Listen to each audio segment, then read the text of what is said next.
Felt like I'd lost one of my best friends during the week when Saintly broke down. It was just an awful feeling hearing it on the radio driving around Melbourne. Max, it was a sense of loss, wasn't it? Yes, it's the second sense of loss which Saintly has put us through, because when he was withdrawn from the Japan Cup, that was a sense of loss too. But it's most unfortunate that such an outstanding horse has gone amiss. We can only hope that Bart Cummings, a genius, can get him back. But by gee, the task of getting a horse back, I think there'd be a good chance they can get him back to the track. But the odds about him getting back to that Saintly pitch we saw in the Melbourne Cup and the Cox Plate, well, that's got to be risky. Yeah, the big odds. Keith, welcome. Is there a problem with the dirt track at Flemington? Well, Bart Cummings seems to think there might be, Bruce. I mean, it's a basic question, but it's too difficult to answer. Bart says it's the same track as in Sydney, where they got American experts on site, American machinery, American advice. Perhaps it's like you and I living next door and having the same television installed by the same repairman, and one of us gets a better reception, but it must be looked at. And, well, I think if there's even a risk of a problem, that all ends must be gone to make sure it's erased. I think one of the keys here is that the VRC, they're obviously very confident that their training track's fine, but I don't think you can just say, look, everything's all right and we won't discuss it. You must be mature enough to have a look at this. Alpha's gone amiss, Saintly's gone amiss. There may be no problem, but let's at least discuss it and look at it. But isn't that the way with race clubs? They're very, very defensive of their training tracks. Trainers perhaps might be just a little bit the other way. But you just can't bury your hand in the sand or the dirt track. Well, that won't happen. That won't happen. They are defensive, of course, but they are giving every opportunity to anyone who contribute and put forward anything towards this inquiry. That's good. Keith, we'll start with Caulfield. We'll look at Moorwad win and then we'll have a talk about him in the Futurity Stakes yesterday. They're doing the turn now. The 3-year-old Moorwad still about a half to three-quarters. Star Dancer niggled at to stay with him. Zuccarino easing out from Del Sol. Cut up rough and shame. Moorwad for home, led by about a length here. Cooksley had a look across his shoulder. Sent him away by 2 lengths. Zuccarino gets to second from Del Sol. Star Dancer. Then cut up rough with Shame. They're inside the 200 and Moorwad with his dazzling sprint. Put up 2 lengths now to Shame, who's rocketing down the outside. Moorwad is clear. Shame coming at the 3-year-old, but Moorwad is too good. And Moorwad a length and a half to Shame. Third is Cut Up Rough. Then Zuccarino and Del Sol. How did you assess it, Keith? Well, this is racing's new shining star. We're glad we've seen him in Melbourne. You'll see him in Sydney now, Max. He started off as Little O, Octagonal's little brother, a $400,000 plus yearling purchase. Now he's a $500,000 racehorse. And that Star Dancer out the back who served it up to Moorwad. Moorwad broke his heart. He finished last. So yesterday, Moorwad, having his first test at top level against Open Company, did it at both ends. He ran the last 600 metres in 34.38. That's flying. So you give him ticks all round. Do you give him ticks all round? I thought it was a workmanlike win. It was served up to him. He came through the pressure test with flying colours. But Keith, Istedad came home quicker than Moorwad yesterday, and I do think that that's a point. I think that's more a good run by Istedad than a substandard run by Moorwad. Moorwad is a very good horse. 2 different races. Moorwad jogged along early and had plenty there. Moorwad, conversely, had it served up to him earlier. The only flaw with Moorwad, I believe that he has tender feet. They're treated almost daily with ice packs, and hence a plan for his future racing beyond a couple of runs in Sydney, perhaps to be overseas in America. OK, well, it was a good win. I'm a bit more with Max. I wasn't quite carried away with it yesterday, but he did the job. You've been in Sydney too many weeks too long. Yeah, fair enough. Those dirt tracks in America, they would suit a horse with the tender feet too, Keith. OK, Max, the Oakley Plate, great race for 3-year-olds, fantastic yesterday. Is always a chance as they came towards the turn, and Prince Marauding went past him. Spartacus led by about a neck to Can Grande, 2 to Street Talk, 1 to Moss Rocket at the turn, a length and a half to Rock You running on, and then came at the head of the others is Ruffles into the straight. Spartacus leads from Can Grande, shaken up by Beedman. Then came Street Talk, who's flat to the boards as Spartacus kicked away on Can Grande at the 200, and the 3-year-old leads by more than 2 lengths. Rock You racing up towards Can Grande into second placing. It's Spartacus clear though from Rock You and Can Grande, and Spartacus wins it by a length and a quarter to Rock You. Third a Photo, Clang flashed home, and another excuse from Can Grande who weakened. Well, no excuses, Can Grande. I actually think that's his best form. He ran about as well yesterday as he's ever run in his life. I won't cop it that he was below form. He's been beating second-rate opposition, and this is Group 1 material.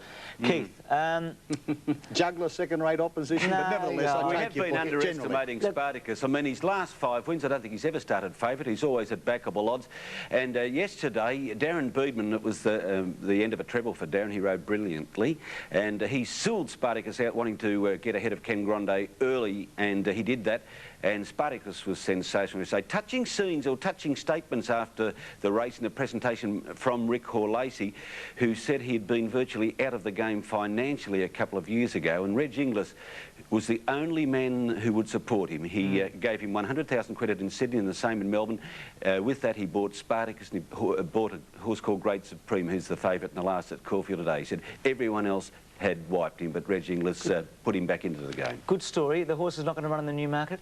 No, he'll, according to, again to Rick, Bruce, he'll miss the Newmarket and come up to Sydney, and I'd say the Galaxy would be his target there. Well, Max, you rudely interrupted Keith a moment ago and wanted to talk about Ishtadad. You can have a look at him now on the St George. What did you think of his performance? They did sprint home pretty hard, didn't they? Well, he's more of a staying type, Bruce, but and the way this race is being run wouldn't have particularly suited him. It would have been the more pressure the better, I would have thought, from Mr Dad. But here he is supplying his own sections, and certainly he's under pressure, but he responds well. At the end of the day, the clock didn't lie. He's produced a remarkable finishing section, and I think that shows that will confirm something we already knew, that Istadad is a very, very good horse, and I don't think this is the last time he's going to win. He just held off Perfect Bound. Seems to find the line, Keith. In the Moonee Valley Cup, I remember he looked beaten but found something. Yes, I can't remember the last Moonee Valley Cup winner who went on to win at weight for age, so he is a versatile galloper. Perfect Bound was jumping from 1,400 metres, one run too soon. They're going to clash again in the Australian Cup, and there won't be much between them, about 5 lengths behind Octagonal. You're okay. You're quick to jump. You had Octagonal 10 lengths behind Saintly last week. Peter Hayes, the trainer of Ishtadad, talked about that Australian Cup to Mark Doran after the race. Probably the Australian Cup. We'll have a look at the horse in the next few days and see whether we want to run him again in 10 days. But I think he showed us today that he should have a crack at the Australian Cup. He's a horse that would appreciate a bit more ground. I'd like the Australian Cup to be 1.5 miles. Yeah, that would suit him.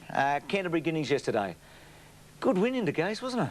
Well, Intergaze is a very good 3-year-old, and certainly I think he can get better than he was yesterday. Second start after a spell, little bit fizzy in the enclosure before the race, but settled perfectly during the race. Very promising horse. It's hard to see any of those who finish behind him beating him in the coming 3-year-old events. Certainly there's a couple that will improve. West Point will improve.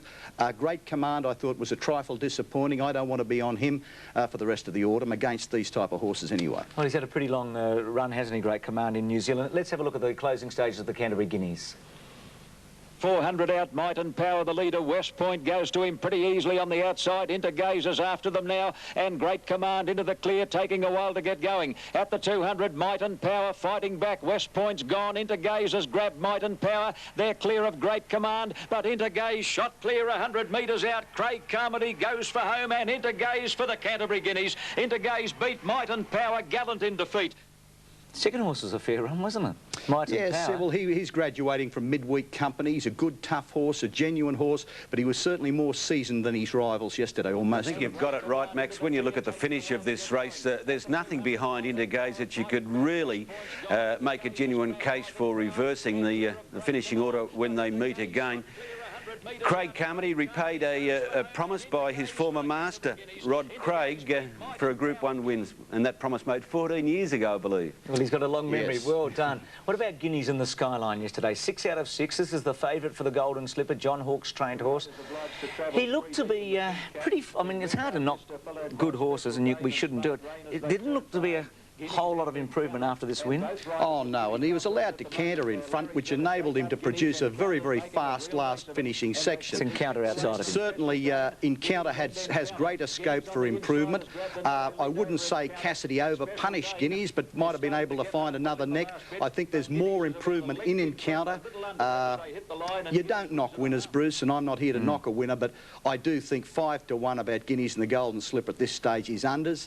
I do think if he draws badly, he's he's got the job ahead of him, and I'm not convinced that the Sydney 2-year-olds are better than those seen in Melbourne. I'm sure the Blue Diamond form is the best form so far this year. Guineas is 5-1, Schubert and Knowledge 6-1. A quick early tip there, Keith? Oh, Schubert on his Blue Diamond run. Like Max, I think that Guineas, well, he's been up a long time and he's not going to get such an easy run in the slipper either. Treble to Brent Thompson yesterday back here at Caulfield too. He hadn't ridden a winner here since 1993. With the Hayes camp too, a couple of them. Yeah, Keith, days of old. Autumn Classic today, Tarnpert Lane and also Captain Moonlight and the Black Opal in at Canberra. Yes, which could shed some light on the slipper. Not like last year when it had paint on its way up. Yes, it did too. Good on you guys. Talk to you next week. Look forward to that. And from racing to Kylie with the latest scores. How are you going again? Very well, thanks, Bruce. Hello again. Plenty of tennis results from around the world.